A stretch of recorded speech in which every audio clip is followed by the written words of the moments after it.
ಶಾಂತಿ ಒಪ್ಪಂದಕ್ಕೆ ಮುಂದಾದರೆ ಇಸ್ರೇಲ್ ಸರ್ಕಾರ ಅದನ್ನು ಒಪ್ಕೊಂಡ್ಬಿಡುತ್ತೆ, ಆದ್ದರಿಂದ ನಮಗೆ ತೊಂದರೆ ಆಗುತ್ತೆ ಅಂತ ಅವ್ರು ಅಂದ್ಕೊಳ್ತಾರೆ.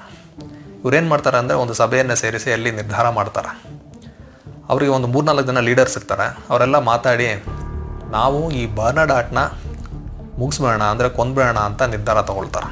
ಅದಕ್ಕಾಗಿ ಅವರು 4 ಜನರನ್ನು ಒಳಗೊಂಡಂತಹ ಒಂದು ಟೀಮ್ನ ಮಾಡಿ ಒಂದು ಪ್ಲ್ಯಾನ್ನ ಮಾಡ್ತಾರೆ.